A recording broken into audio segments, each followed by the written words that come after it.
अब मैं माननीय राष्ट्रीय अध्यक्ष महोदय से अनुरोध करता हूँ कि अपने अध्यक्षीय निर्देश रखें और कार्यक्रम करने की अनुमति दें। माननीय अध्यक्ष महोदय, और सभी साथियों के माइक को मैं म्यूट कर देता हूँ।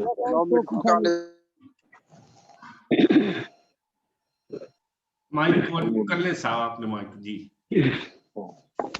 महाकारुणिक तथागत गौतम बुद्ध बोधिसत्व परम पूज्य बाबा साहब डॉक्टर अम्बेडकर जी, बहुजन समाज में जन्मे सभी संत गुरुओं को नमन करते हुए आज की वेबिनार बुद्ध और उनका धम्म चर्चा कार्यक्रम के हमारे संचालक राष्ट्रीय कार्यकारी अध्यक्ष सम्मानित बादल सिंह बुद्ध जी, हमारे धम्म वाचक संबैक जी भी, आजाद बौद्ध जी, हमारी छोटी बहन उपासका जी और जितने साथी जुड़े हैं सभी को मेरा सादर जय भीम, नमो बुद्धाय।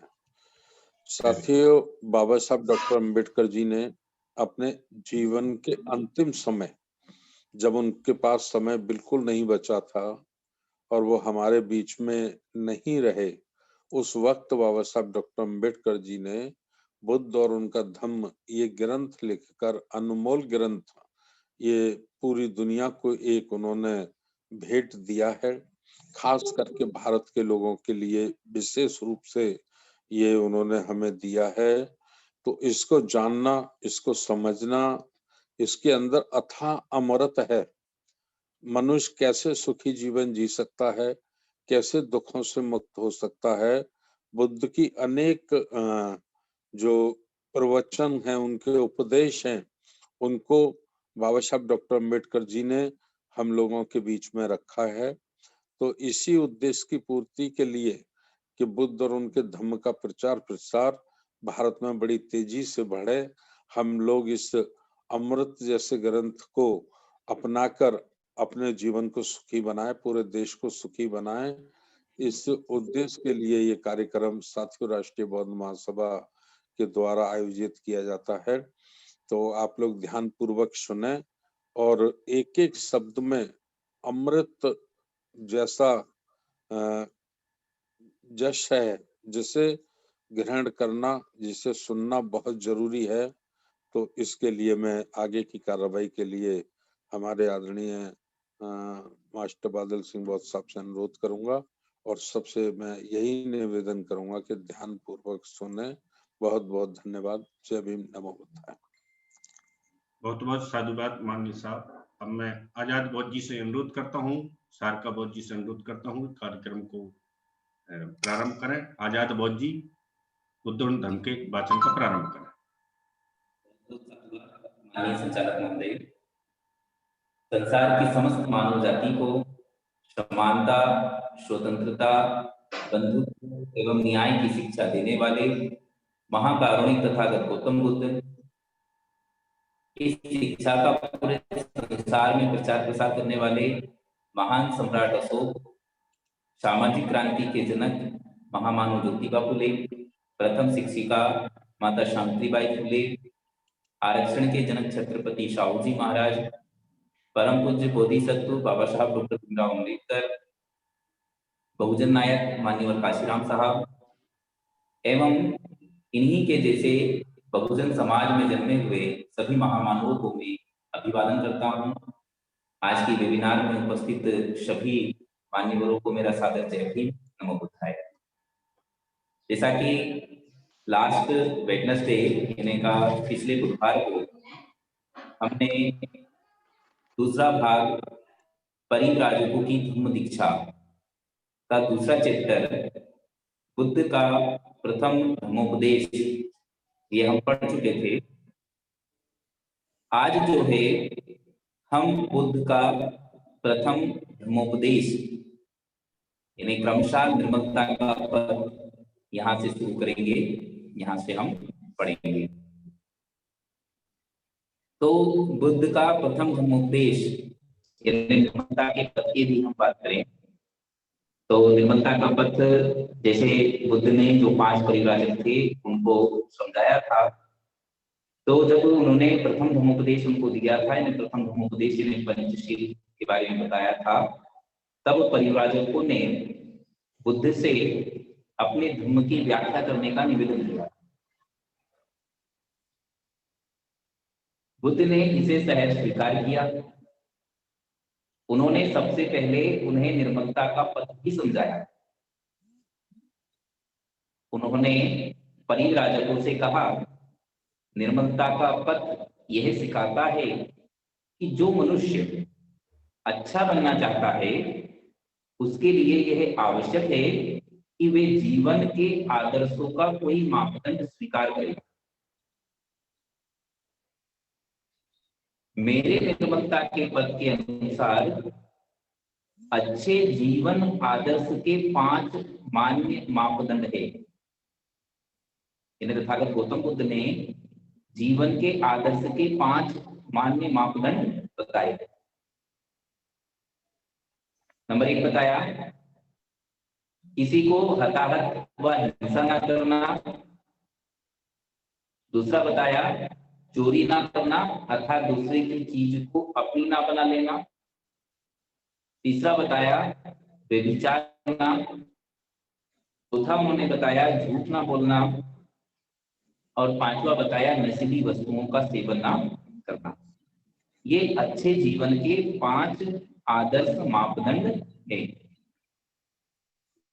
मेरा कहना है कि हर मनुष्य के लिए इन 5 सीलों को स्वीकार करना परम आवश्यक है,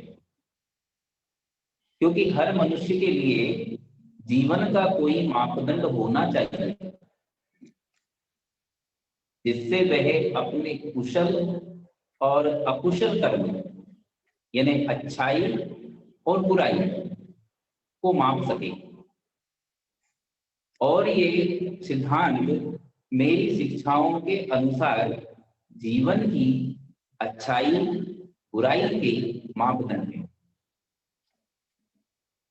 संसार में हर जगह पतित यानी गिरे हुए लोग होते हैं, लेकिन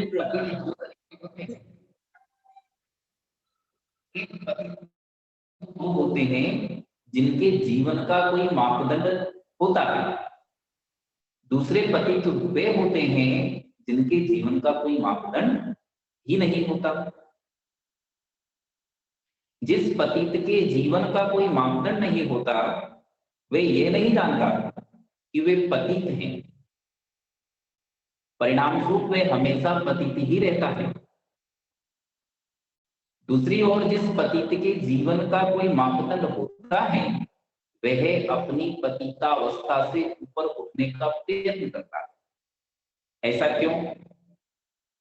इसका उत्तर यही है कि वह जानता है कि वह पतित है, गिरा हुआ है। मनुष्य के जीवन को नियमित करने के लिए मापदंड के होने और ना होने में यही अंतर है। मनुष्य का स्तर से नीचे गिर जाना इतनी बड़ी बात नहीं है जितनी कि किसी स्तर का अभाव होना यानी मापदंड नहीं होना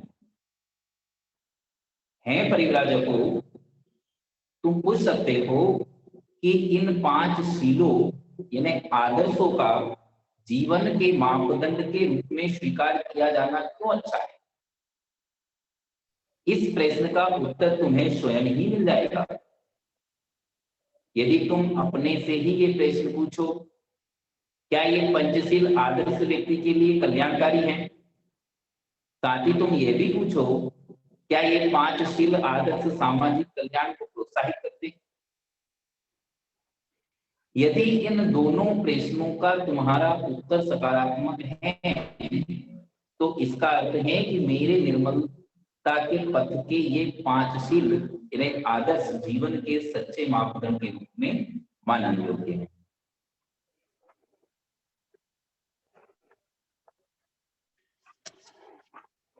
जय भीम, नमो बुद्धाय।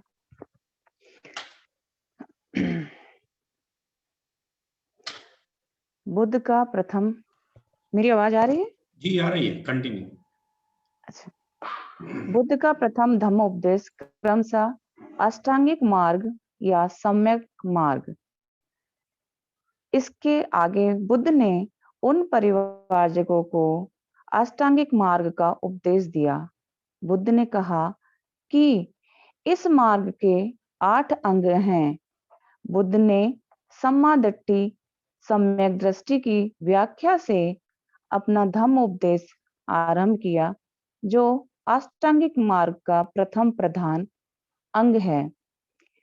सम्मादिट्ठी सम्यक दृष्टि का महत्व समझाने के लिए बुद्ध ने परिव्राजकों से कहा, हे परिव्राजकों, तुम्हें इसका बोध होना चाहिए कि यह संसार एक कारागार है और मनुष्य इस कारागार के एक कारावासी बंदी हैं। यह कारागार अंधकार से भरा हुआ है। इसमें इतना अंधकार है कि कैदी को यहाँ कुछ भी दिखाई नहीं देता। कैदी को यह तक दिखाई नहीं देता कि वह कारावासी है, कैदी है। वास्तव में बहुत अधिक लंबे समय तक इस अंधेरे में रहने के कारण मनुष्य न केवल अंधा हो गया है, बल्कि उसे इस बात में भी बहुत संदेह हो गया है कि प्रकाश नाम की कोई ऐसी अनोखी चीज भी कहीं अस्तित्व में हो सकती है।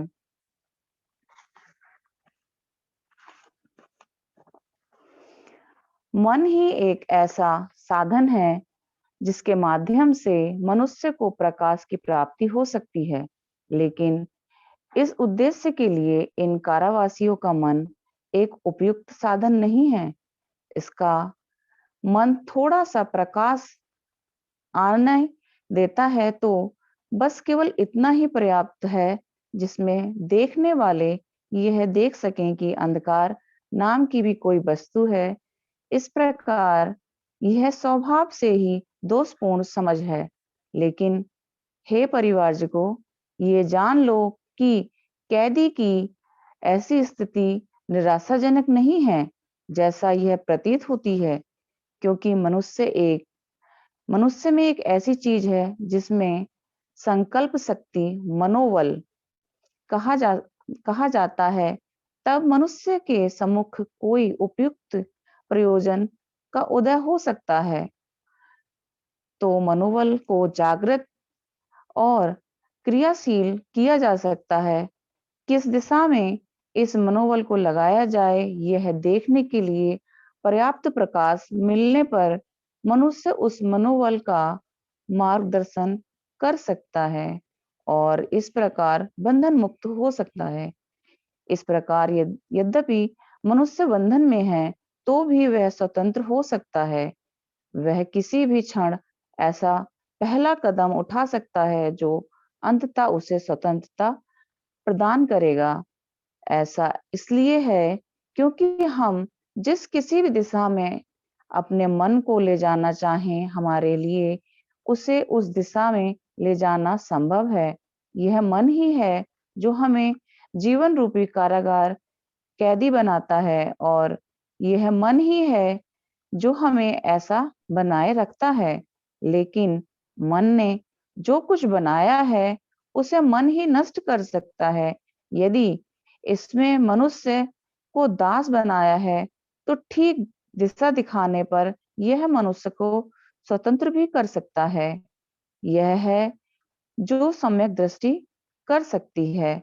तब परिवारजकों ने प्रश्न किया, सम्मादिट्ठी सम्यक दृष्टि का अंतिम उपदेश क्या है? बुद्ध ने उत्तर दिया, अविद्या का विनाश ही सम्यक दृष्टि का उद्देश्य है। यह मिथ्या दृष्टि की विरोधनी है और अविद्या का अर्थ है 4 सत्यों तथा दुख के अस्तित्व एवं दुख के निरोध के उपयोग को ना समझ पाना। सम्मादिट्ठी सम्यक दृष्टि का अर्थ है कर्म कांड के क्रियाकलापों की प्रभाव उत्पादकता में विश्वास न रखना और शास्त्रों की पवित्रता की मिथ्या धारणा से मुक्त होना। सम्मादिट्ठी सम्यक दृष्टि का अर्थ है अंधविश्वास और अलौकिकता का त्याग करना।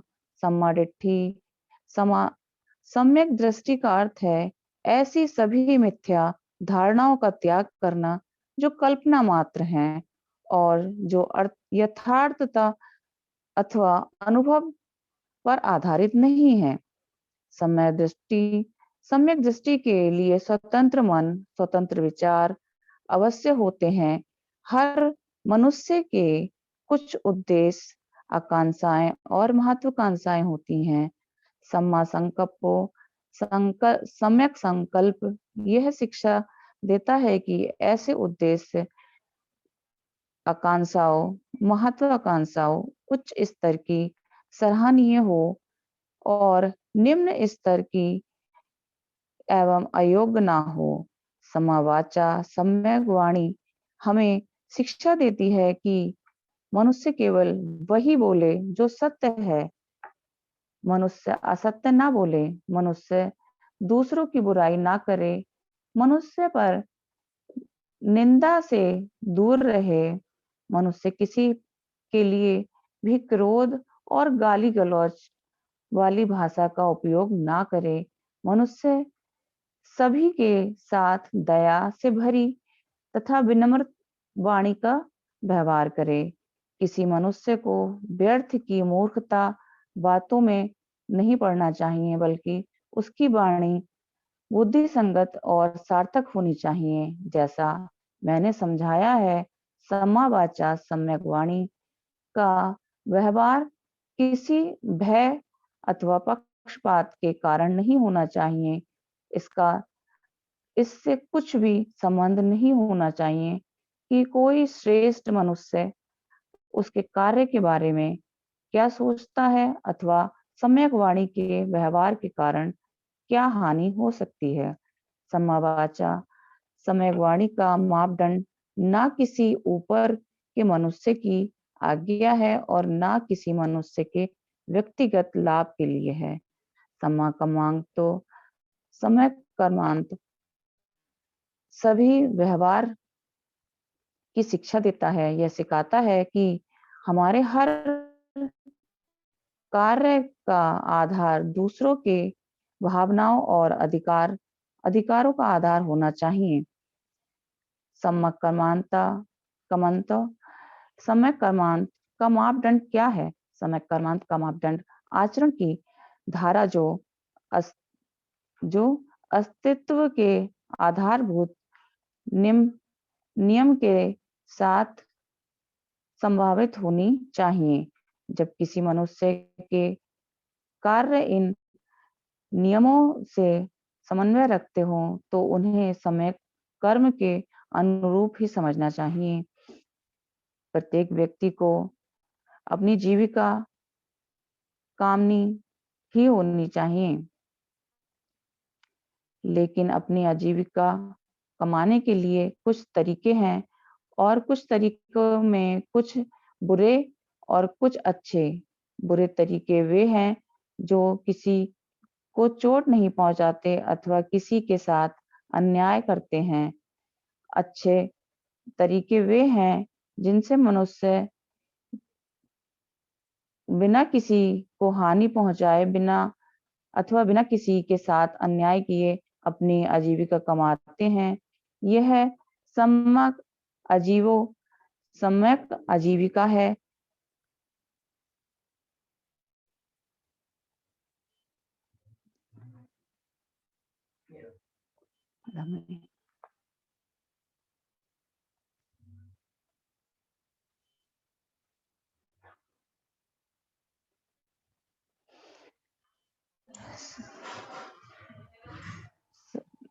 सम्भव व्यवहार व्यायामों अविद्या को नष्ट करने का प्रथम प्रयास है जो उस द्वार तक पहुंचाकर उसे खोलता है जहां उस दुखद कारागार से बाहर निकला जा सकता है।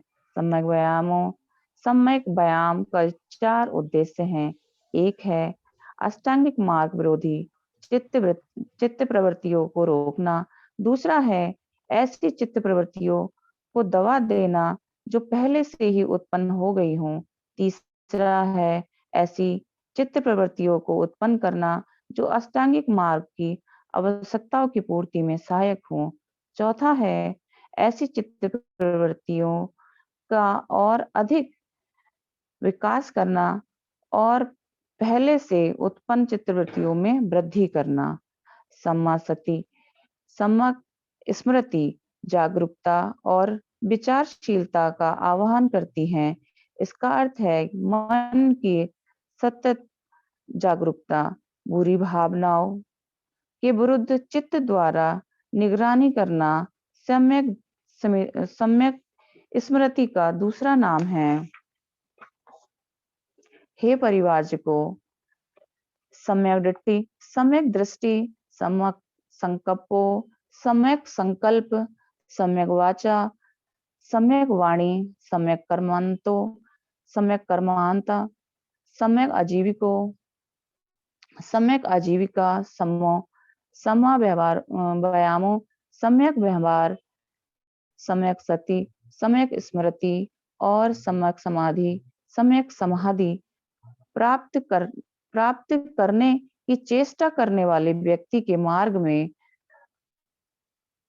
पग निवरण यानी कि 5 बंधन अथवा बाधाएं आती हैं। ये बाधाएं हैं लोभ, द्वेष, आलस्य, विचिकित्सा, संन्यास अथवा अनिश्चय।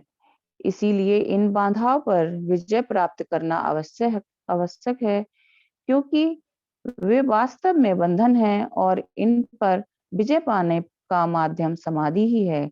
लेकिन परिवारजकों, यह समझ लो कि सम्यक समाधि वही नहीं जो समाधि है, यह उससे बिल्कुल भिन्न है।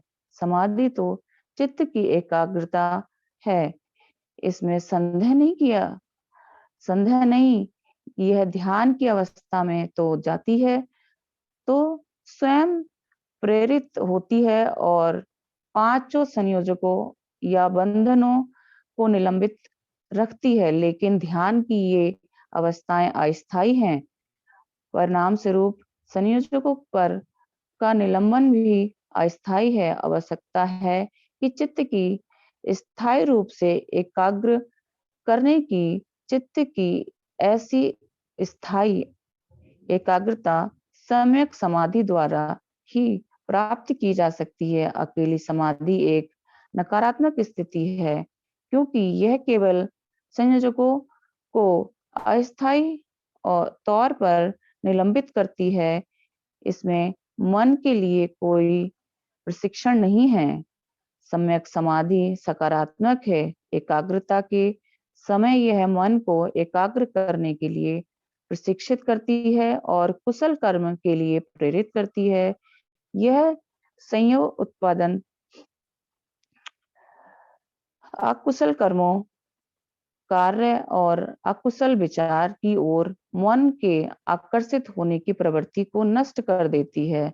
सम्यक समाधि मन की सदा कुशल कर्म के बारे में सोचने के लिए अभ्यस्त करती है। सम्यक समाधि मन को कुशल कर्म करने के लिए अपेक्षित शक्ति देती है।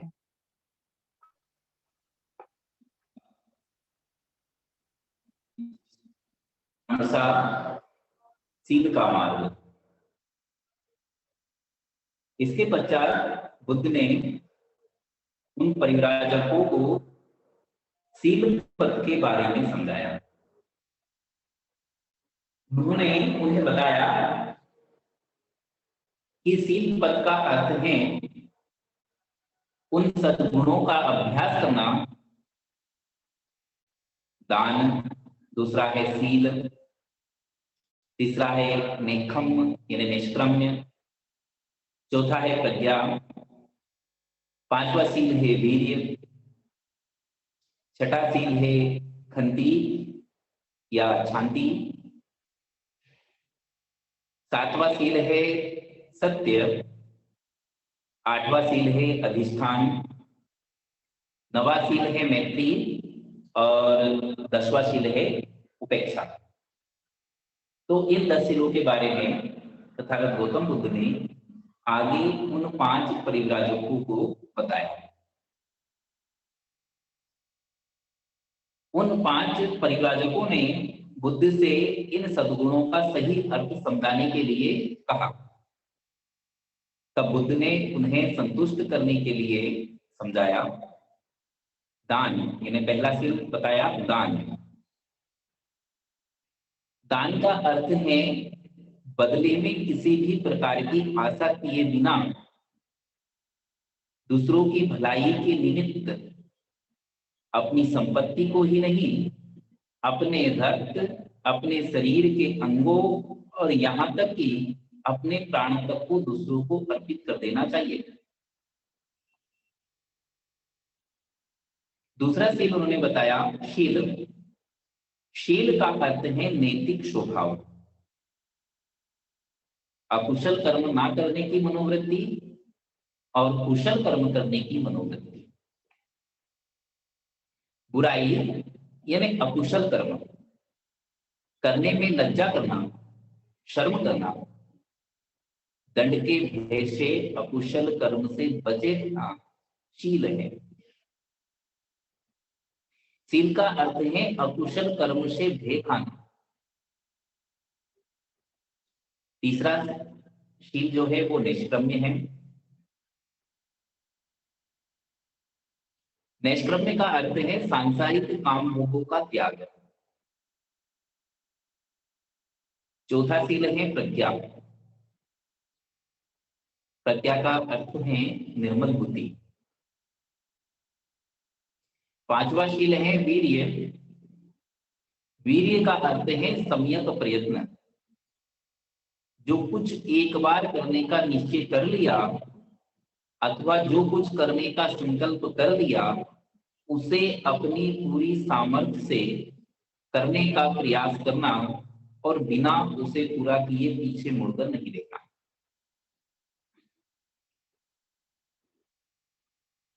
छठा है शांति या खंती। इसका अर्थ है सहनशीलता। घृणा के बदले में घृणा ना करना, इसका यही सार है।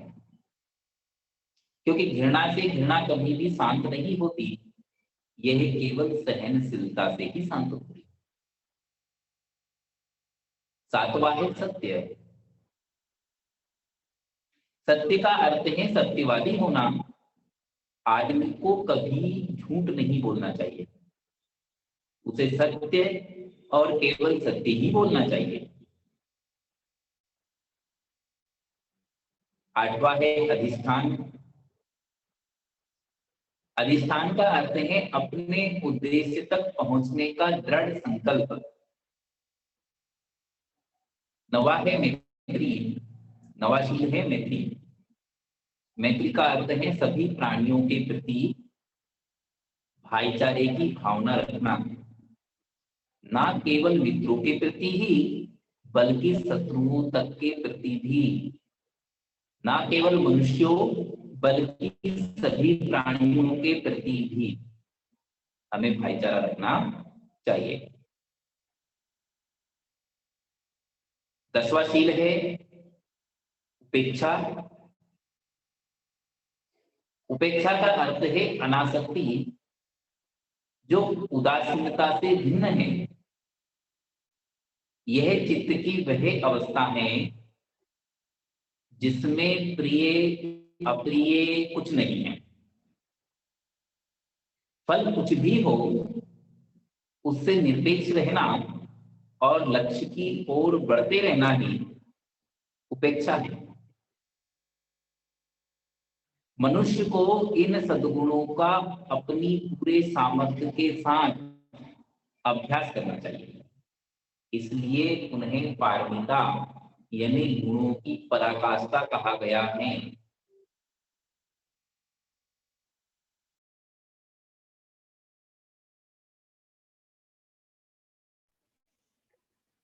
बुद्ध का प्रथम धम्म उपदेश समापन धम्मचक्र प्रवर्तन।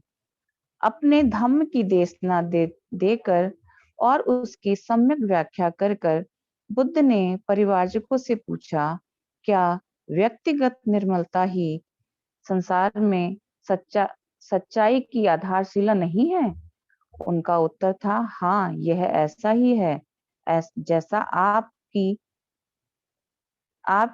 जैसा आप कहते हैं। और बुद्ध ने फिर पूछा, क्या ईर्ष्या, राग, अविद्या, हिंसा, चोरी, व्यभिचार और असत्य व्यक्तिगत निर्मलता को दुर्बल नहीं बनाते हैं? क्या व्यक्तिगत निर्मलता के लिए यह आवश्यक नहीं है कि अपेक्षित चारित्रिक बल को उत्पन्न किया जाए ताकि इन बुराइयों पर नियंत्रण रख सकें? यदि किसी व्यक्ति में व्यक्तिगत निर्मलता ही नहीं है, तो वह जन कल्याण के कैसे सहायक हो सकता है? उन्होंने उत्तर दिया, हाँ, यह ऐसा ही है जैसा कि आप कहते हैं। और तब लोग क्यों दूसरों को अपना गुलाम बनाने और उनको अपने अधीन रखने में संकोच नहीं करते?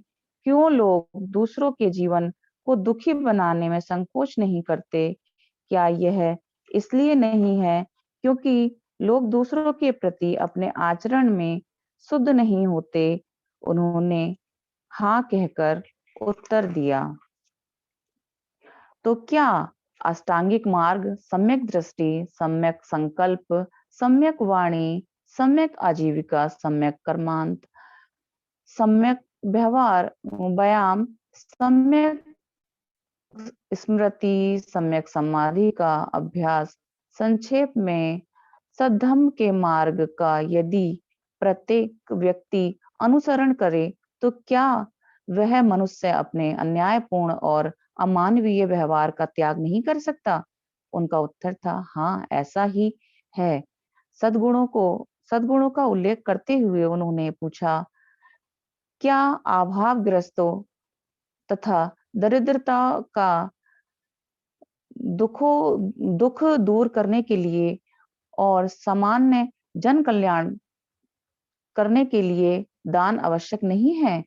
क्या जहां दरिद्रता और कष्ट है, वहां सहायता प्रदान करने के लिए करुणा की आवश्यकता नहीं है? क्या निस्वार्थ भाव से काम करने के लिए निष्कर्म की आवश्यकता नहीं है?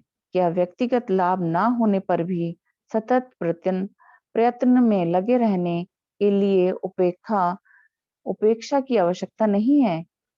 क्या मनुष्य के लिए प्रेम आवश्यक नहीं है? उनका उत्तर था, हाँ, मैं और आगे कहता हूँ कि प्रेम करना पर्याप्त नहीं है। जिसकी आवश्यकता है वह मैत्री है। प्रेम की अपेक्षा यह अधिक व्यापक है। इसका अर्थ है न केवल साथ के लोगों के प्रति मैत्री, बल्कि समस्त प्राणी मात्र के प्रति मैत्री। यह मानव तक ही सीमित नहीं है। क्या ऐसी मैत्री अपेक्षित नहीं है? इसके अलावा दूसरी कौन सी चीज है जो सभी मानवों को यह सुख प्रदान कर सके, जो सुख व्यक्ति स्वयं चाहता है, ताकि चित्त पक्षपात रहित रहे, सभी के लिए समान रहे, उसमें सभी के प्रति प्रेम रहे और किसी के प्रति भी घृणा नहीं रहे। उन सब ने कहा, हाँ, लेकिन इन सद्गुणों के आचरण के साथ साथ प्रज्ञा अथवा पूर्ण ज्ञान भी होना चाहिए। क्या प्रज्ञा आवश्यक नहीं है? परिवारजक मौन रहे। उन्होंने अपने प्रश्न का उत्तर देने के लिए प्रेरित करने के लिए तथागत ने आगे कहा, अच्छे मनुष्य के गुण हैं, कोई बुराई ना करे, बुरी बात ना सोचे, बुरे तरीके से अपनी जीविका ना कमाए, ना ही मुंह से कोई ऐसी बात निकाले जिससे किसी को ठेस पहुंचे। परिवारजक बोले, हाँ, यह ऐसा ही है। बुद्ध ने पूछा, लेकिन क्या अच्छे कर्मों को बिना सोचे समझे आंख बंद करके करना ठीक है? मैं कहता हूं, नहीं, यह पर्याप्त नहीं है। बुद्ध ने परिवारजकों से कहा, यदि यह पर्याप्त होता तो हम एक छोटे बच्चे के बारे में घोषित कर सकते थे कि वह हमेशा अच्छा करता है, क्योंकि अभी तक एक छोटा बच्चा यह नहीं जानता कि शरीर क्या होता है। वह लात चलाते रहने के अतिरिक्त और शरीर से क्या कर सकता है, यह भी नहीं जानता कि वाणी क्या है। वह चिल्लाने के अतिरिक्त और क्या बुरी बात कर सकता है, यह भी नहीं जानता कि विचार क्या होता है। वह केवल प्रसन्नता के मारे किलकारी ही मार सकता है।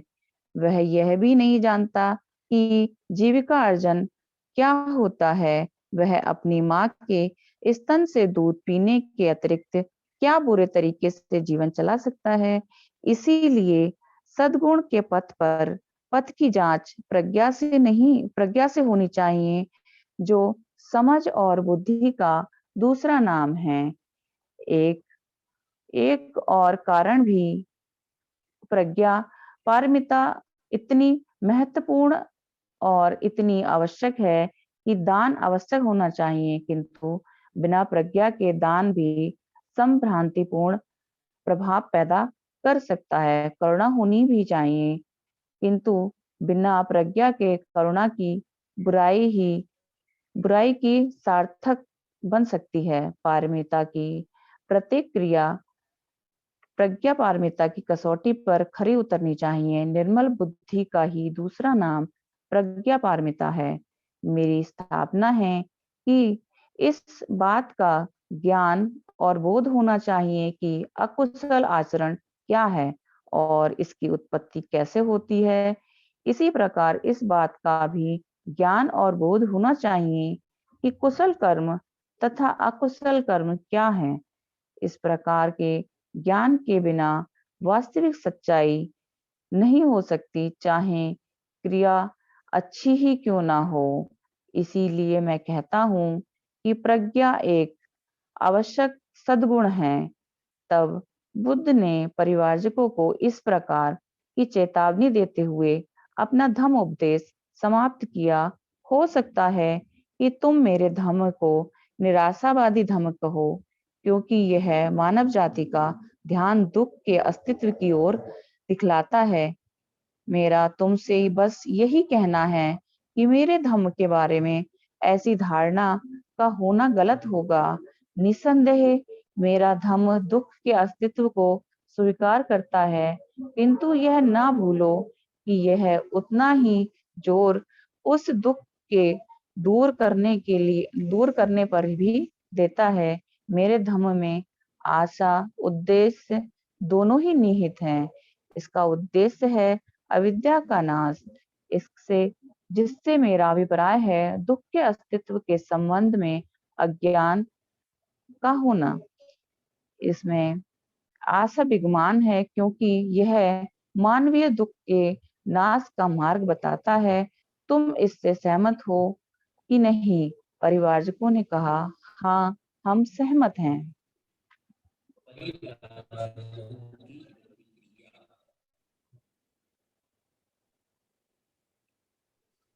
जो परिवारकों ने तुरंत ये समझ लिया कि ये वास्तव में नया धर्म है। जीवन की समस्या के प्रति इस नए दृष्टिकोण से वे इतने अधिक प्रभावित हुए कि वे सभी यह कहने में एकमत थे, संसार के इतिहास में इससे पहले किसी भी धर्म के संस्थापक ने कभी यह शिक्षा नहीं दी कि मानवीय दुख को पहचानना और स्वीकार करना धम्म का यथार्थ आधार है। संसार के इतिहास में इससे पहले कभी किसी धर्म के संस्थापक ने यह शिक्षा नहीं दी कि संसार के इस दुख को दूर करना ही धम्म का वास्तविक उद्देश्य है। संसार के इतिहास में इससे पहले कभी किसी ने मुक्ति की रूपरेखा नहीं सुझाई थी, जो इतनी सरल हो, जो अलौकिक और अपौरुषेय शक्तियों की अधीनता से मुक्त हो, जो इतनी स्वतंत्र ही नहीं बल्कि किसी आत्मा या परमात्मा में विश्वास तथा मरणांतर जीवन में विश्वास की विरोधी थी। संसार के इतिहास में इससे पहले किसी ने भी कभी ऐसे धम्म की रूपरेखा प्रस्तुति ही नहीं की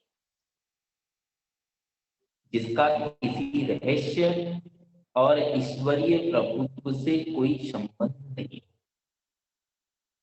जिसके आदेश व्यक्ति की सामाजिक आवश्यकताओं के अध्ययन की देन हो और किसी ईश्वर की आज्ञाएं ना हो। संसार के इतिहास में इससे पहले किसी ने भी कभी मुक्ति की ऐसी परिकल्पना नहीं की कि सुख का उपहार व्यक्ति द्वारा इसी जीवन में और इस धरती पर स्वयं अपने ही धर्माचरण और प्रयास द्वारा प्राप्त किया जा सकता है। नए धर्म पर बुद्ध का धर्मोपदेश सुनने के बाद उन परिव्राजकों ने उपयुक्त उद्गार व्यक्त किए।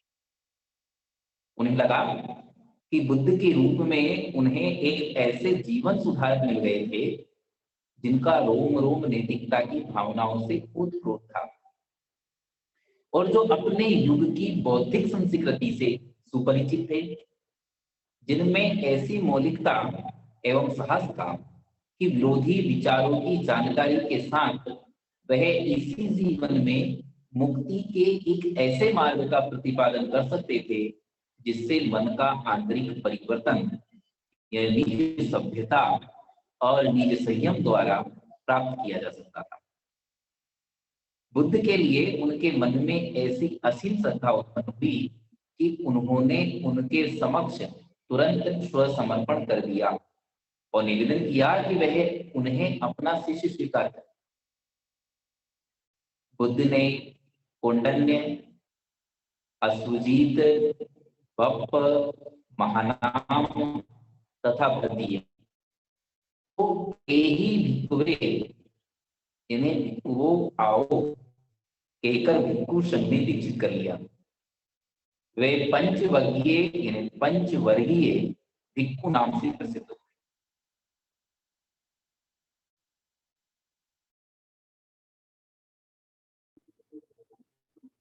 कुलीनों तथा धम्मिक शिक्षकों की धम्म दीक्षा, यश की प्रवज्जा। उस समय वाराणसी में एक श्रेष्ठी का पुत्र रहता था जिसका नाम था यश। वह तरुण था और देखने में बहुत आकर्षक था। वह अपने माता पिता का दुलारा था और बहुत वैभवपूर्ण जीवन व्यतीत करता था। उसके बहुत से नौकर चाकर थे। उसके अंतःपुर में बहुत सी स्त्रियां थीं और उसका सारा समय नित्य गान, सुरापान और काम भोगों में व्यतीत होता था। समय बीतने पर उसने वृत्ति की भावनाओं से आ घिरा। उसकी चिंता यह थी कि वह इन रंगरलियों से कैसे छुटकारा पा सकता है। जिस जीवन को वह व्यतीत कर रहा था, क्या उससे भी श्रेष्ठतर कोई जीवन मार्ग था? यह समझ पाने में वह असमर्थ था कि वह क्या करे। उसने अपने पिता का घर छोड़ देने का निर्णय लिया। एक रात उसने अपने पिता का घर छोड़ दिया और यूं ही भटक रहा था। वह घूमता घूमता इसी पतन की ओर चला गया। रुकावट के मारे वह एक जगह पर जाकर बैठ गया और बैठा बैठा अकेले ही जोर जोर से बड़बड़ाने लगा, मैं कहाँ हूँ, मैं कौन सा रास्ता है, ओ कितनी परेशानी है, ओ कितना संकट है। यह घटना उसी रात को घटी जिस दिन तथागत ने इसी पतन में 5 वर्गीय भिक्षुओं को अपना प्रथम धम्म उपदेश दिया था। ठीक उस समय जब यश इसी पतन की ओर बढ़ता हुआ चला आ रहा था, इसी पतन में ही विराजमान तथागत बहुत सवेरे उठकर खुली हवा में चक्रण कर रहे थे। उन्होंने यश को देखा जो दुख भावनाओं को व्यक्त करके चला आ रहा था। तथागत ने उसकी दुख भरी पुकार सुनकर कहा, कहीं कोई व्यथा नहीं है, कहीं कोई संकट नहीं है। मैं तुम्हें रास्ता दिखाऊंगा। और तथागत ने यश को धम्म उपदेश दिया। यश ने जब धम्म उपदेश सुना तो वह हर्षित और प्रमुदित प्रमुदित हुआ। उसने अपने सुनहरे जूते छोड़ दिए और वह जाकर तथागत के पास बैठ गया और उनको आदर पूर्वक नमन किया। बुद्ध ने वचन हृदयस्थ करके यश ने तथागत से याचना की कि वह उसे शिष्य के रूप में स्वीकार करें। तब तथागत ने उससे कहा, आ और भिक्षु बन।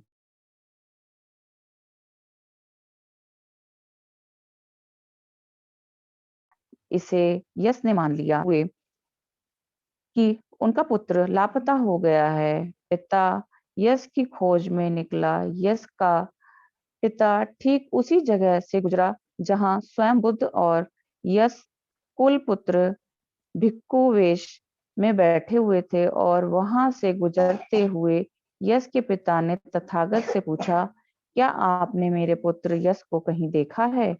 तथागत ने उत्तर दिया, आओ, तुम्हारा पुत्र मिल जाएगा। यश का पिता अंदर गया और अपने ये पुत्र यश के पास ही जा बैठा, किंतु वह उसे पहचान नहीं सका। तथागत ने उसे बताया कि कैसे यश उनके पास आया था और यश किस प्रकार उनकी धम्म देश न सुनकर वह भिक्षु बन गया। तब पिता ने अपने पुत्र को पहचान लिया। उसे इस बात से प्रसन्नता हुई कि उसके पुत्र ने यही सही मार्ग चुन लिया था। पुत्र यश का पिता बोला, तुम्हारी माँ तुम्हारे वियोग में दुख में डूबी है।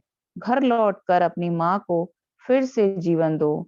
तब यश ने तथागत की ओर देखा और तथागत ने यश के पिता से कहा, गृहपति, क्या तुम यह चाहते हो कि यश फिर गृहस्थी में लौट जाए और पहले की तरह सांसारिक जीवन के विषयों का भोग करे?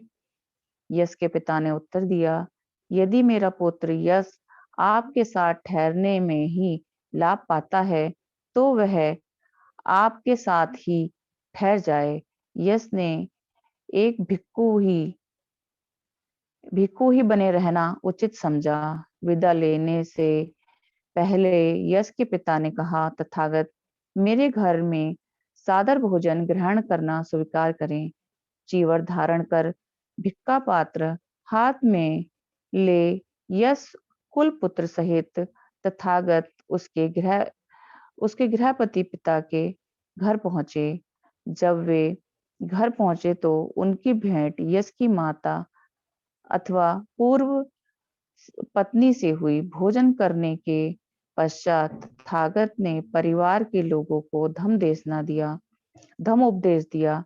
वे बहुत ही प्रसन्न हुए और उन्होंने तथागत की शरण ग्रहण करने का वचन दिया। यश के 4 मित्र थे जो वाराणसी के धनी परिवारों के पुत्र थे। उनके नाम थे विमल, सुबाहु, पुण्यजित और तथा गवापति। तब जब यश के मित्रों ने सुना कि यश ने बुद्ध और उनके धम्म की शरण ग्रहण कर ली है, तो उन्हें लगा कि जो यश के लिए अच्छा है वही उनके लिए भी अच्छा होगा। इसलिए वे यश के पास गए और उससे कहा कि वह उसकी ओर से बुद्ध से याचना करें कि उन्हें भी अपना शिष्य बना लें। यश ने स्वीकार किया और जाकर बुद्ध से निवेदन किया, कृपया इन 4 मित्रों को भी धम्मोपदेश देकर कृतार्थ करें। बुद्ध ने स्वीकार किया और यश के मित्रों ने भी धम्म में दीक्षा ग्रहण की। इसके अलावा 50 यश मित्रों ने भी दीक्षा ग्रहण की।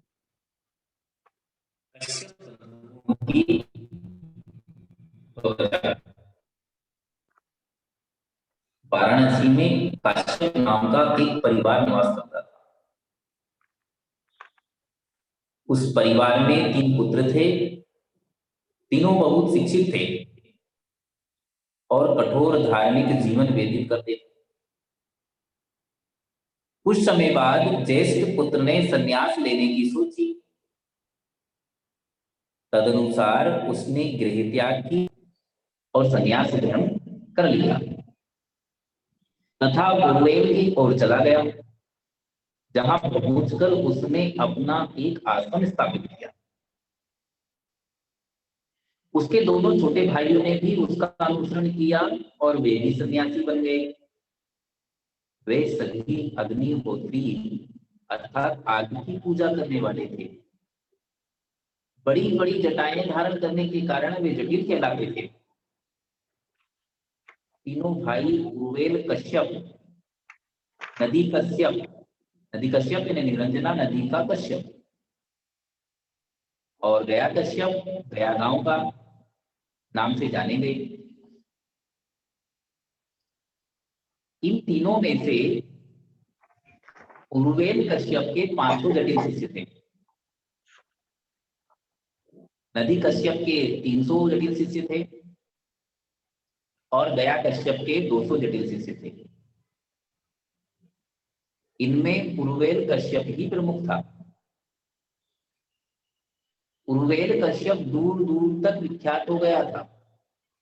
उसके बारे में कहा जाता था कि उसने जीते जी मुक्ति प्राप्त कर ली है। फाल्गु नदी के तट पर स्थित उसके आश्रम में बहुत दूर दूर के लोग आते थे।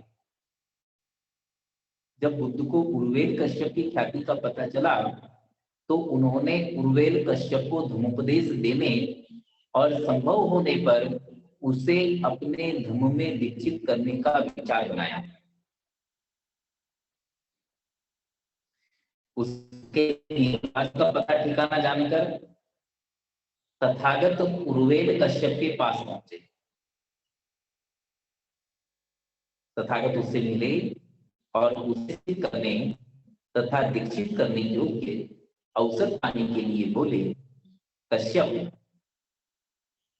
यदि तुम्हें अस्वीकार ना हो तो मुझे एक रात के लिए अपने आश्रम में रह लेने दे। कश्यप ने उत्तर दिया, मुझे ये स्वीकार नहीं है। मुचलिंद नाम का एक जंगली हिंसक नागराज इस स्थान पर शासन करता है। उसे भयानक शक्तियां प्राप्त हैं। वह सभी अग्नि पूजक तपस्वियों का कट्टर शत्रु है। वह रात को उनके आश्रम में आता है और बहुत हानि पहुंचाता है। मुझे डर है कि वह आपको भी रात्रि में वैसी ही हानि ना पहुंचाए जैसी हानि वह मुझे पहुंचाता है। कश्यप को यह नहीं मालूम था कि नाग लोग बुद्ध के मित्र और उनके अनुयायी बन चुके थे, लेकिन तथागत इसे जानते थे। इसलिए तथागत ने पुनः आग्रह करते हुए कहा, इसकी कोई संभावना नहीं है कि वह मुझे किसी तरह की हानि पहुंचाएगा। कश्यप, कृपया एक रात के लिए मुझे अपनी अग्निशाला में रहने दे। कश्यप बार बार बहुत सी परेशानियां बताता रहा और तथागत बार बार आग्रह करते रहे। तब कश्यप ने कहा, मेरा मन कोई विवाद नहीं करना चाहता। मुझे केवल डर और आशंका है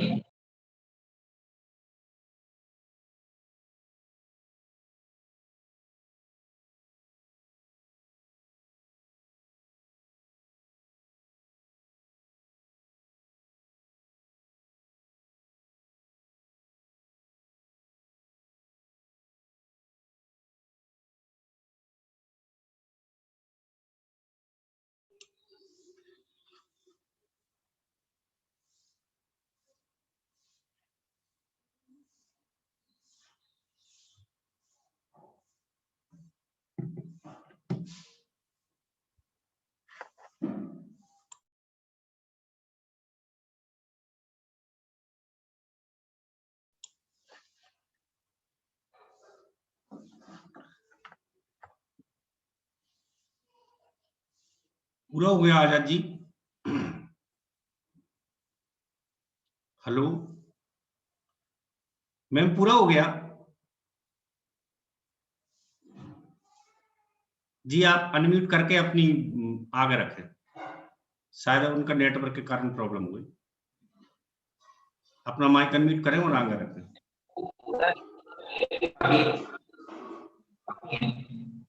पूरा हो गया? तथागत ने उसी अग्निशाला में प्रवेश किया और अपने आसन पर बैठ गए। नागराज मुस्लिम ने यथा समय शाला में प्रवेश किया, लेकिन वहां कश्यप के स्थान पर उसने तथागत को बैठे देखा। तथागत का शांति तथा तेज से चमकता हुआ मुख देखकर मुस्लिम को ऐसा लगा मानो वे किसी श्रेष्ठ पुरुष की उपस्थिति में था। उसने सिर झुकाकर तथागत की वंदना करनी आरंभ की। उस रात कश्यप को ठीक ठीक नींद नहीं आई। वे यही सोचता रहा कि उसके अतिथि के साथ क्या बीती होगी। इसलिए वह बड़ी आशंका के साथ भयभीत होकर ये सोचते हुए उठा कि शायद उस रात उसके अतिथि को जला दिया गया। प्रातःकाल कश्यप और उनके अनुयायी देखने के लिए आ गए। मुस्लिम द्वारा बुद्ध को हानि पहुंचाए जाने की तो बात ही क्या, उन्होंने मुस्लिम को बुद्ध की वंदना करते हुए देखा। इस दृश्य को देखकर कश्यप को लगा कि वह कोई नए चमत्कार के दर्शन कर रहा था। उस चमत्कार से प्रभावित होकर कश्यप ने बुद्ध से निवेदन किया कि वह वही एक आश्रम बनाकर रहे और वह स्वयं उनकी देखभाल करेगा। बुद्ध ने वहां रहना स्वीकार कर लिया, लेकिन दोनों के भिन्न उद्देश्य थे। कश्यप का उद्देश्य था मुस्लिम नागराज के विरुद्ध सुरक्षा प्राप्त करना, और बुद्ध सोच रहे थे कि एक ना एक दिन उन्हें कश्यप को धर्मोपदेश देने का अवसर मिलेगा। लेकिन कश्यप ने कभी ऐसी कोई रुचि प्रकट नहीं। उसने सोचा कि तथागत केवल एक चमत्कार करने वाले के अतिरिक्त और कुछ नहीं। एक दिन तथागत स्वयं ही पहल करने की सोची और कश्यप से पूछा, क्या तुम अरहत हो? यदि तुम अरहत नहीं हो तो यह अग्निहोत्र तुम्हारा क्या कल्याण करेगा? कश्यप ने कहा, मैं नहीं जानता कि अरहत होना क्या होता है, क्या आप कृपा करके मुझे समझाएंगे? तब तथागत ने कश्यप से कहा, अरहत वह होता है जिसने उन सभी मनोविकारों को जीत लिया है जो अष्टांगिक मार्ग का पालन करने में बाधा पहुंचाते हैं। अग्निहोत्र किसी को अकुशल कर्म मुक्त नहीं कर सकता। कश्यप यूं तो अभिमानी व्यक्ति था, लेकिन उसने तथागत के तर्क की शक्ति का अनुभव किया। उसने अपने मन को सुस्पष्ट तथा समर्पित करके अंत में उसे इस योग्य बना लिया कि वे धम्म को स्वीकार कर सके। उसने माना कि उसका अल्प ज्ञान संसार ख्याति के ज्ञानी बुद्ध की बराबरी नहीं कर सकता था, और इस प्रकार अंत में सभी संदेहों को मिटाकर उद्वेल कश्यप ने तथागत के धर्म को स्वीकार किया और उनका अनुयायी हो गया। अपने आचार्य के अनुगामी बन कश्यप के सभी 500 शिष्यों ने भी विनम्रता पूर्वक सद्धम्म ग्रहण किया। इस प्रकार कश्यप और उसके सभी शिष्य धम्म में दीक्षित हो गए।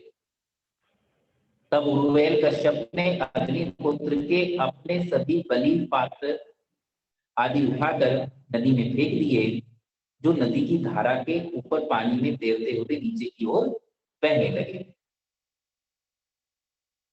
नदी कश्यप और गया कश्यप ने, जो नदी के नीचे की ओर रहते थे, अग्निहोत्र के सामान और वस्त्रों को नदी में इधर उधर बहते जाते देखा तो वे बोले, ये सारा सामान हमारे भाई का है, उन्होंने इसे क्यों फेंक दिया है?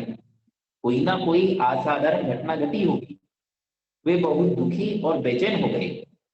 अपने 500 अनुयायियों सहित वे दोनों अपने भाई से मिलने के लिए नदी की धारा के ऊपर की ओर चल पड़े।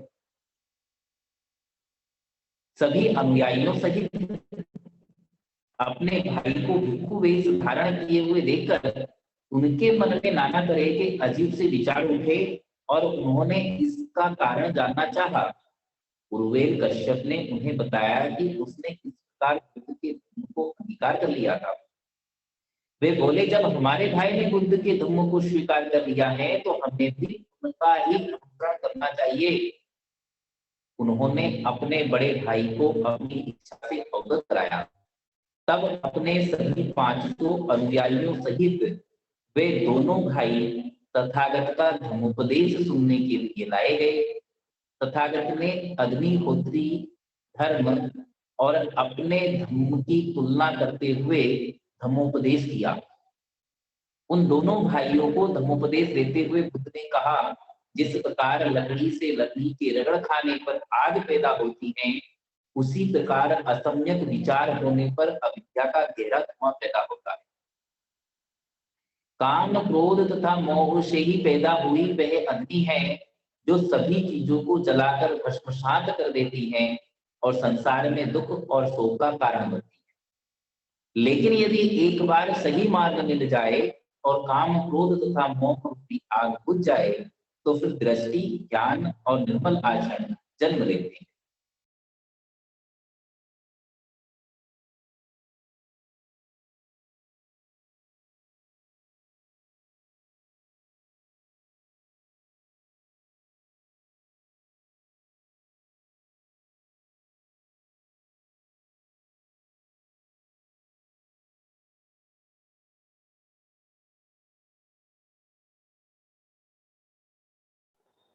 घृणा हो जाती है।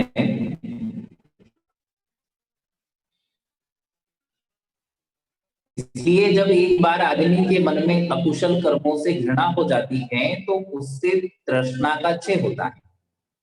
तृष्णा की अग्नि का क्षय हो जाने पर आदमी, उन ऋषियों ने जब ये बुद्ध वचन सुने तो अग्निहोत्र के प्रति उनकी श्रद्धा समाप्त हो गई और उनमें तुरंत बुद्ध का शिष्यत्व स्वीकार करने की इच्छा पैदा हुई।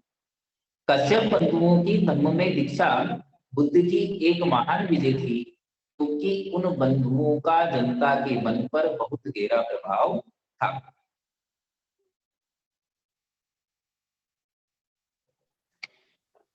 सारिपुत्र तथा मोगलान की प्रवज्जा।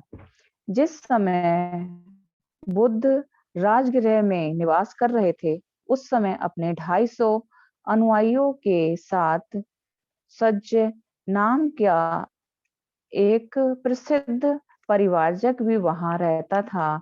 उसके शिष्यों में 2 तरुण सारिपुत्र और मोगलान भी थे। सारिपुत्र और मोगलान दोनों ही सज्ज की शिक्षाओं से संतुष्ट नहीं थे और वे किसी श्रेष्ठ धर्म की खोज में थे। एक दिन की बात है कि 5 वर्गीय भिक्खु में से एक आदरणीय भिक्खु अश्वजीत पूर्वा में अपना चीवर पहन तथा भिक्षा पात्र हाथ में ले भिक्षाटन करने के लिए राजगृह नगर में प्रविष्ट हुए। अश्वजीत का गौरवपूर्ण आचरण और चाल देखकर सारिपुत्र बहुत प्रभावित हुए। आदरणीय अश्वजीत को देखकर सारिपुत्र ने सोचा, निश्चय ही यह भिक्खु उन भिक्खुओं में से एक है जो संसार में श्रेष्ठ हैं। ऐसा यह कैसा रहेगा यदि मैं इन भिक्खुओं के पास जाऊं और इनसे पूछूं, मित्र, तुम किसके नाम से प्रवज्जित हुए हो? तुम्हारा आचार्य कौन है? तुम किस का धर्म मानते हो? फिर सारिपुत्र ने सोचा, यह भिक्खु से ऐसा पूछने का यह समय नहीं है। यह भिक्षाटन के लिए एक घर के भीतरी आंगन में प्रवेश कर चुके हैं। कैसा रहेगा यदि मैं पग पग बढ़ाते हुए इन भिक्खुओं के पीछे पीछे हो लूं, ठीक उन लोगों की तरह जो सीखना चाहते हैं। राजगृह में भिक्षाटन कर चुकने पर आदरणीय अश्वजीत भिक्षा ग्रहण कर वापस चले गए। तब सारिपुत्र उस स्थान पर पहुंचे जहां अश्वजीत थे। समीप पहुंचकर कुशल क्षेम पूछकर उनकी वाणी से संतुष्ट होकर वह एक ओर खड़े हो गए। एक ओर खड़े हुए भ्रमणशील सारिपुत्र परिवारजक ने आदरणीय अश्वजीत से कहा, मित्र, आपका मुखमंडल शांत है, आपकी छवि निर्मल और आभापूर्ण है। मित्र, आप किसके नाम से प्रवचित हुए हैं? आपका शिष्य कौन है? आप किसके धर्म को मानते हैं? अश्वजीत ने उत्तर दिया, मित्र, शाक्य कुल से परिवर्जित महास्मरण बुद्ध हैं। मैं उन्हीं के नाम से प्रवचित हुआ हूँ। वे मेरे ही शिक्षक हैं और मैं उन्हीं के धम्म को मानता हूँ। और हे पूज्यवर, आपके शिक्षक का सिद्धांत क्या है? वह आपको किस बात की शिक्षा देते हैं? मित्र, मैं अभी एक नया ही शिक्षक हूँ। मुझे प्रवचित हुए थोड़ा ही समय हुआ है। मैंने कुछ ही समय पूर्व इस धम्म विनय का ग्रहण किया है। मैं आपको इस धम्म को विस्तार से तो नहीं समझा पाऊंगा, लेकिन मैं आपको संक्षेप में ही बताऊंगा कि इसका अर्थ क्या है। तब परिवारजक सारिपुत्र ने अश्वजीत से कहा, मित्र, जैसे भी हो, कम या अधिक, जितना आप चाहें मुझे बताएं, लेकिन मुझे उसका सार अवश्य बताएं। मैं सार ही जानना चाहता हूँ। बहुत से शब्दों को लेकर क्या करूंगा? तब आदरणीय अश्वजीत ने सारिपुत्र को तथागत की शिक्षाओं का सार बताया, जिससे सारिपुत्र पूर्णतः संतुष्ट हो गए। यद्यपि सारिपुत्र और मोगलान भाई नहीं थे, तो भी दोनों दो भाइयों के समान ही रहते थे। उन्होंने परस्पर एक दूसरे को वचन दे रखा था कि जिस समय सत्य की पहले प्राप्ति हो, वह दूसरे को इसकी सूचना देगा। यही दोनों के बीच वचनबद्धता थी। तदनुसार सारिपुत्र वहां पहुंचे जहां मुगलान विराजमान थे। उन्हें देखकर मुगलान ने सारिपुत्र से कहा, मित्र, आपका मुखमंडल शांत है, आपकी छवि निर्मल एवं आभापूर्ण है। तो क्या आपने सत्य को पा लिया है? हाँ मित्र, मैंने सत्य को जान लिया है। और मित्र, आपने सत्य को कैसे पा लिया है? तब सारिपुत्र ने वह सारी घटना कह सुनाई जो उनके और अश्वजीत के बीच घटी थी। तब मोगलान ने सारिपुत्र से कहा, तो मित्र, हम चलें तथागत के पास, जहां ताकि वह हमारे शास्ता हो सकें। सारिपुत्र ने उत्तर दिया, मित्र, हमारे कारण ही ये 250 परिवारजक यहाँ रह रहे हैं और वे हम दोनों का आदर करते हैं। उन्हें छोड़कर चले जाने से पहले हमारे लिए यह उचित है कि हम उन्हें ये बता दें कि ये उचित समझेंगे वही करेंगे। तब सारिपुत्र और मोगलान उस स्थान पर गए जहां वे सब थे। उनके पास पहुंचकर उन्होंने कहा, मित्रों, हम बुद्ध के धम्म की शरण ग्रहण करने जा रहे हैं। बुद्ध ही हमारे शास्ता हैं। उन्होंने उत्तर दिया, आपके ही कारण हम यहाँ रह रहे हैं और आप ही जिनका आदर करते हैं। यदि आप महाश्रमण के भिक्षु संघ में निर्मल जीवन व्यतीत करेंगे तो हम सब भी वैसा ही करेंगे। तब सारिपुत्र और मोगलान मोगलान मिलकर सज्ज के पास गए और वहां पहुंचकर सज्जय से कहा, मित्र, हम सब तथागत के धम्म की शरण ग्रहण करेंगे तथा तथागत ही हमारे शास्ता हैं। सज्जय बोला, नहीं मित्र, आप वहां नहीं जाएं, हम तीनों मिलकर इस मंडली को देख रेख करेंगे। दूसरी और तीसरी बार भी सारिपुत्र और मोगलान ने अपनी बात दोहराई और सज्जय से पूर्वत ही कहा। तब उन 250 गृह त्यागी परिवारजकों को साथ लेकर सारिपुत्र और मोगलान राजगिरी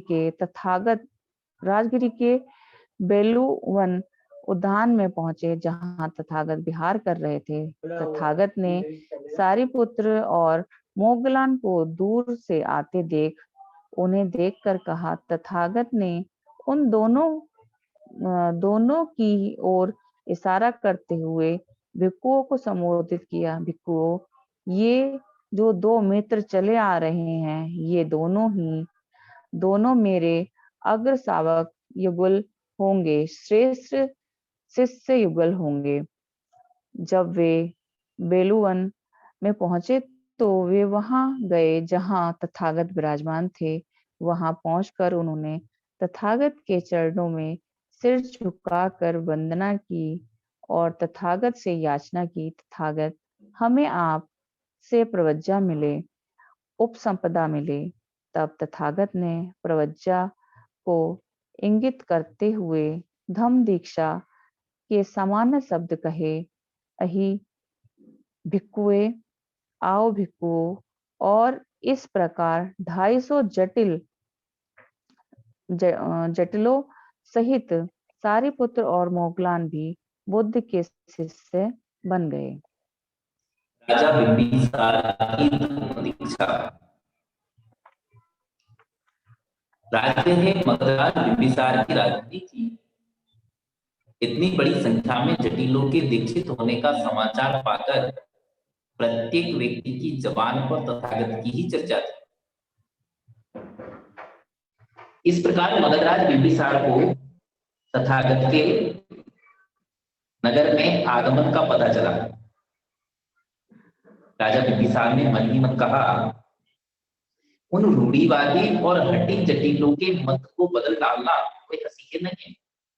निश्चय से ये तथागत होंगे, बुद्ध होंगे, निर्मल होंगे, यथार्थ में सम्यक संबुद्ध होंगे, ज्ञान और आचरण से युक्त होंगे, मार्गदाता होंगे, संसार के जानकार होंगे, प्राणियों के मार्गदर्शक होंगे, मनुष्यों के शास्ता होंगे।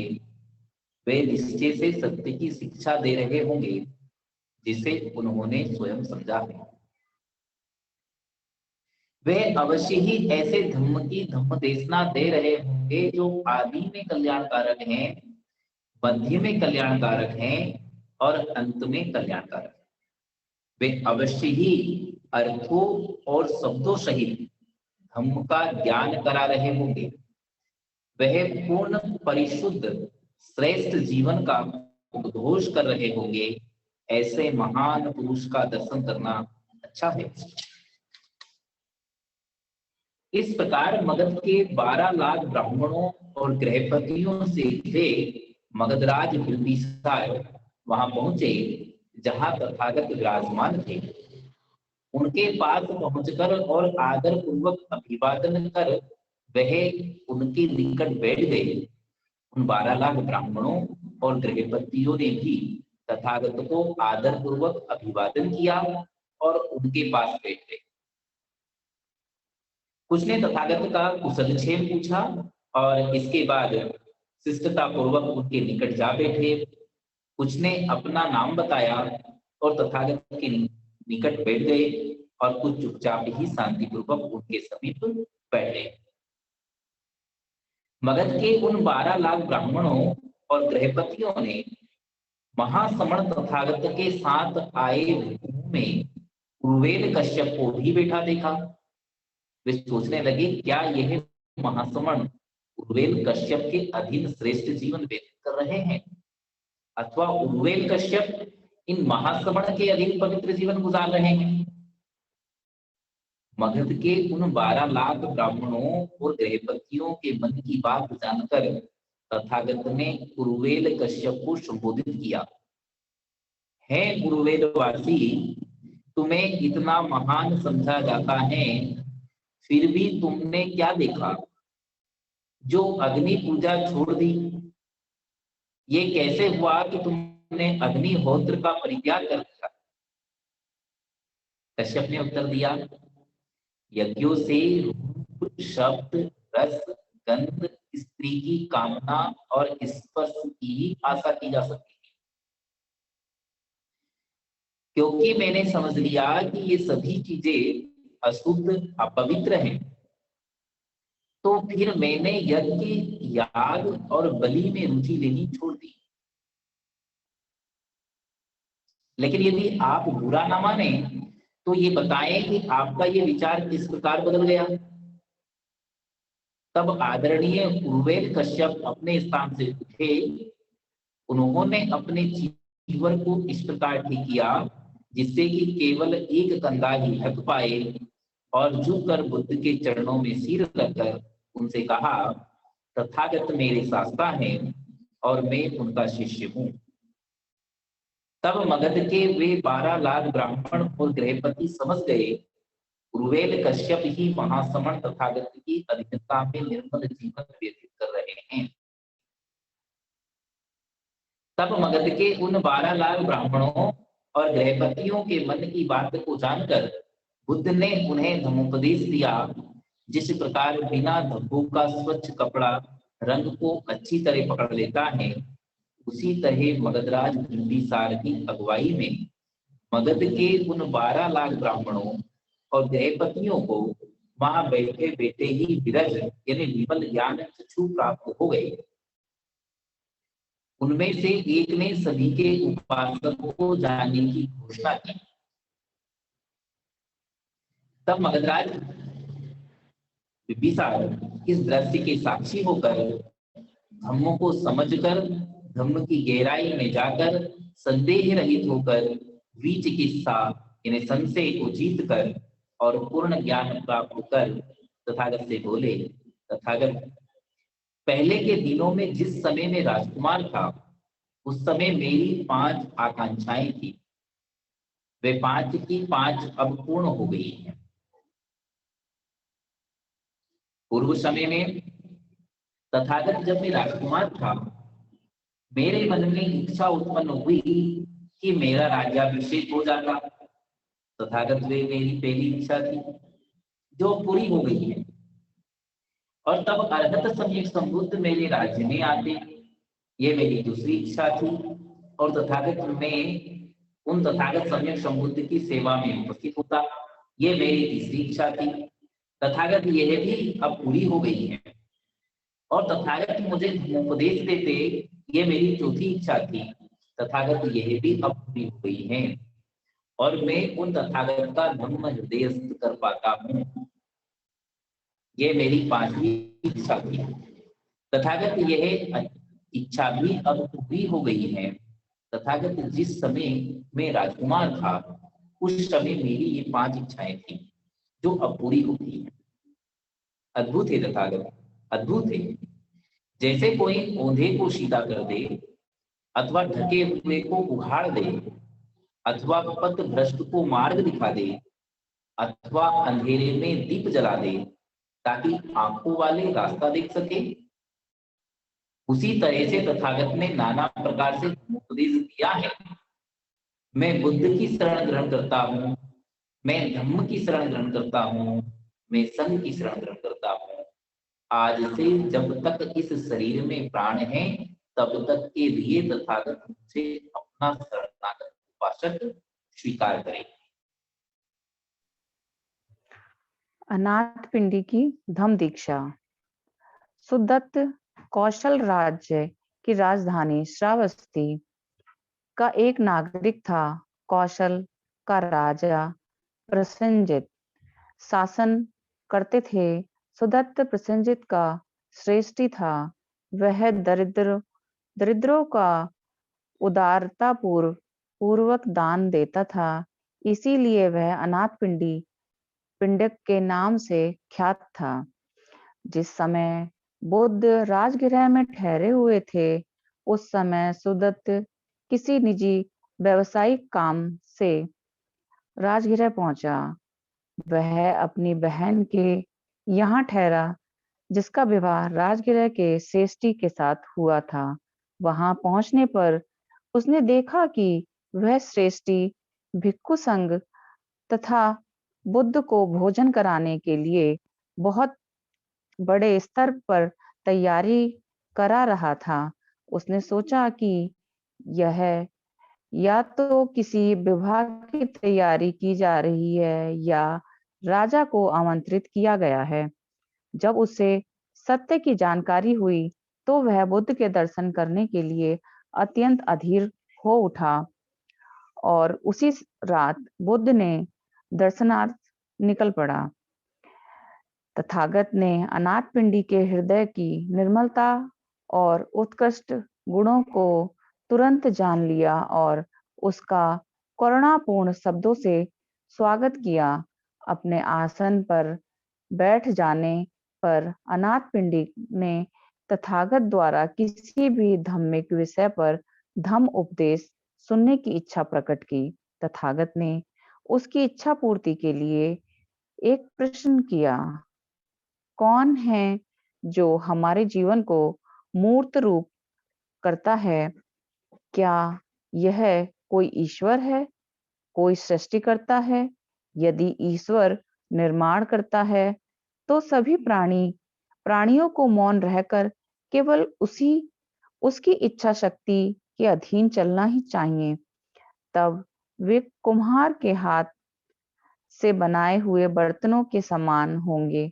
यदि यह संसार ईश्वर द्वारा निर्मित किया गया है तो उसे दुख, विपत्ति अथवा अकुशल कर्म जैसा कुछ भी नहीं होना चाहिए, क्योंकि दोनों कुशल और अकुशल कर्मों का कर्ता वही होना चाहिए। यदि नहीं तो उसके भिन्न कोई और कारण होगा और वही केवल ईश्वर स्व अस्तित्व वाला नहीं होगा। इस प्रकार तुम देखते हो कि ईश्वर के विचार का आधार ही नहीं रहता। आगे ऐसा कहा जाता है कि जिसका अपना ही आधार नहीं, वह सृष्टि का कारण नहीं हो सकता और हमारे चारों ओर की सभी वस्तुओं की उत्पत्ति का कारण से ही होती है। जैसे कि बीज में से पौधे की उत्पत्ति होती है, उसी प्रकार सभी चीजों की उत्पत्ति होती है। तो फिर जिसका अपना ही अस्तित्व नहीं, वह सभी वस्तुओं की उत्पत्ति का कारण कैसे हो सकता है? यदि वह सर्वव्यापक है, अर्थात उसमें समाया हुआ है, तो फिर वह निश्चित रूप से उसका निर्माता नहीं है। फिर भी कहा जाता है कि आत्मा से ही उत्पत्ति हुई है। यदि आत्मा ही निर्माण है तो उससे सभी वस्तुओं को सुख देने वाला क्यों नहीं बनाया गया? दुख और सुख की घटनाएं वास्तविक सत्य हैं। वे आत्मा की कृति कैसे हो सकते हैं? यदि तुम यह तर्क देते हो कि ना कोई कहीं सृष्टि करता है, ना भाग्य है, ना कहीं कोई हेतु प्रयत्न है, तो फिर जीवन को सही स्वरूप प्रदान करने का क्या लाभ होगा और साधनों का सही निष्कर्ष की दिशा में उपयोग करने का कोई प्रयोजन नहीं रहेगा। इसीलिए हमारा तर्क है कि जो भी चीजें अस्तित्व में हैं, वे सब हेतु के बिना नहीं हैं, ना ही ईश्वर, ना ही ब्रह्मा, ना ही आत्मा द्वारा और ना ही बिना हेतु के चीजें निर्मित होती हैं। हमारे अपने कुशल और अकुशल कर्म ही हैं जो अच्छे और बुरे परिणामों को जन्म देते हैं। सारा संसार प्रत्यत समुदोत्पन्न कार्य कारण के नियम के अधीन है और जितने भी हेतु हैं वे अचैतसिक नहीं हैं। जिस सोने से सोने का प्याला निर्मित होता है वह आदि से अंत तक सोना ही सोना होता है। इसलिए हम ईश्वर और उससे प्रार्थना करने संबंधी मिथ्या धारणा का त्याग करें। हम व्यर्थ की सूक्ष्म काल्पनिक उड़ानों में ना उलझे रहें। हम आत्मा और आत्मार्थ से मुक्त हो, क्योंकि सभी चीजें सहेतुक हैं। इसीलिए हम कुशल कर्म करें ताकि उनका परिणाम भी कुशल ही हो। अनाथ पिंडी बोला, तथागत ने जो भी कहा उसमें मैं सत्य को देख रहा हूँ और मैं अपने मन को जागृत करना चाहता हूँ। मेरी बात को सुनकर अब तथागत मेरा मार्गदर्शन करें कि मुझे क्या करना चाहिए। मुझे जीवन में बहुत कामकाज रहता है और बहुत अधिक धन प्राप्त होने के कारण मैं चिंताओं से घिरा रहता हूँ। फिर भी मैं अपने कार्य को आनंद पूर्वक करता हूँ और परिश्रम के साथ उसमें लगा रहता हूँ। बहुत से लोग मेरे कर्मचारी हैं और उन सब की जीविका मेरे ही व्यापार की सफलता पर निर्भर करती है। अब मैंने सुना है कि आपके शिष्य प्रवज्जा के सुखों की प्रशंसा करते हैं, संसार में व्याप्त अशांति की निंदा करते हैं। वे कहते हैं कि तथागत ने अपने राज्य और उत्तराधिकार का त्याग कर दिया है और सद्धम्म के पथ को खोज निकाला है। इस प्रकार उन्होंने संसार के सामने ऐसा उदाहरण प्रस्तुत किया है कि जिस प्रकार निब्बान को प्राप्त किया जाए। मेरा मन ललायित है कि मैं वही करूं जो अच्छा है और अपने साथियों का भला कर सकूं। तब मैं जानना चाहता हूं कि क्या मैं अपनी संपत्ति, अपने घर और अपने व्यवसाय का त्याग कर दूं और आपकी तरह ही धार्मिक जीवन का सुख प्राप्त करने के लिए घर से बेघर हो जाऊं। तथागत ने उत्तर दिया, धार्मिक जीवन का सुख वह हर व्यक्ति प्राप्त कर सकता है जो अष्टांगिक मार्ग का पथिक है। जो धन से चिपका हुआ है उसके लिए यही अच्छा है कि वह धन की आसक्ति से अपने हृदय को विषाक्त बनाने के बजाय धन का त्याग कर दे। लेकिन जिसकी धन में आसक्ति नहीं है, जिसके पास धन है, उसका उचित उपयोग करता है, ऐसा मनुष्य अपने साथियों के लिए एक वरदान होगा। तुमसे मेरा कहना है कि गृहस्थ जीवन में ही बने रहो और परिश्रम के साथ साथ अपना व्यवसाय करो।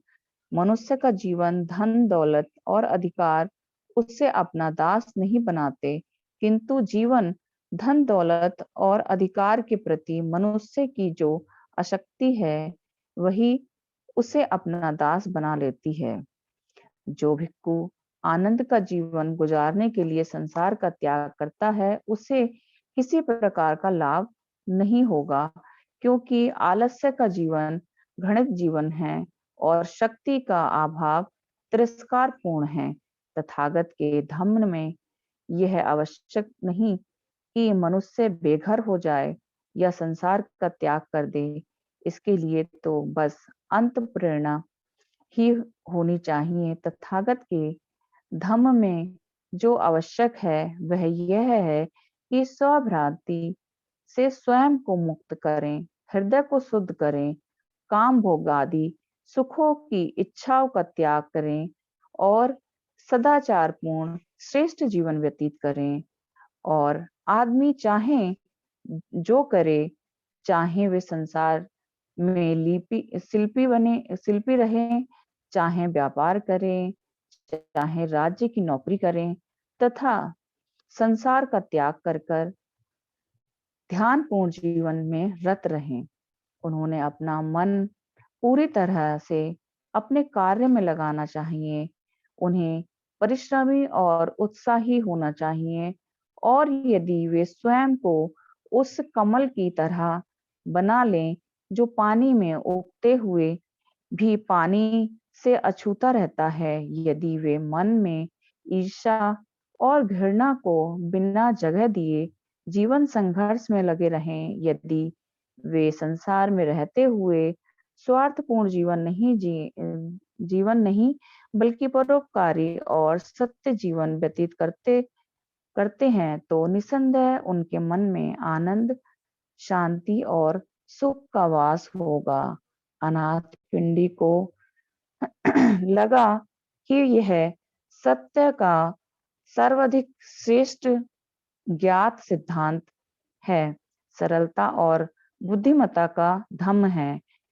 इस प्रकार तथागत ने सद्धम्म में प्रगण आस्थावान जो हो जाने पर उसने धीरे से तथागत के चरणों पर नतमस्तक होकर उनकी वंदना की और हाथ जोड़कर उनसे याचना की कि उसे प्राण रहने तक शरणागत उपासक स्वीकार करें। साधु साधु साधु। बहुत बहुत साधुवाद माननीय आज के दोनों उद्बोधनकार साथियों के लिए। अब मैं राष्ट्रीय अध्यक्ष महोदय से अनुरोध करता हूं कि अपने अध्यक्षीय उद्बोधन रखें, इससे कार्यक्रम का समापन किया जा सके। सभी साथियों का बहुत बहुत आभार, बहुत बहुत धन्यवाद। बुद्ध और उनके धम्म बाबा साहब के ग्रंथ से काफी ज्ञान अर्जित होता है, काफी नॉलेज बढ़ती है। हमारे दोनों वाचकों का, सम्यक जीवी आजाद बौद्ध जी का, हमारी आदरणीय उपासिका सारिका बौद्ध जी का बहुत बहुत आभार। अब मैं मां सबसे निवेदन करूंगा कि सभ्य सत्ता से आज के इस कार्यक्रम को समाप्त कराएं। सभी का बहुत बहुत आभार, धन्यवाद। बहुत बहुत साधुवाद माननीय साहब। अब मैं सभी साथियों को माइक को अनम्यूट कर रहा हूं। सभी साथी अपना माइक अनम्यूट करें। सभी साथी एक साथ हम धर्म पालन के साथ आज के कार्यक्रम का समापन करें। सब्बे सत्ता सुखी होन्तु, सब्बे होन्तु चखेमिनो, सब्बे भद्राणि पश्यन्तु, मा किंचित् दुःखमाप्नुयात्। सब्बे सत्ता सुखी होन्तु, सब्बे होन्तु चखेमिनो, सब्बे भद्राणि पश्यन्तु, मा किंचित् दुःखमागमात्। सब्बे सत्ता सुखी होन्तु, सब्बे होन्तु चखेमिनो, सब्बे भद्राणि पश्यन्तु, मा किंचित् दुःखमागमात्। साधु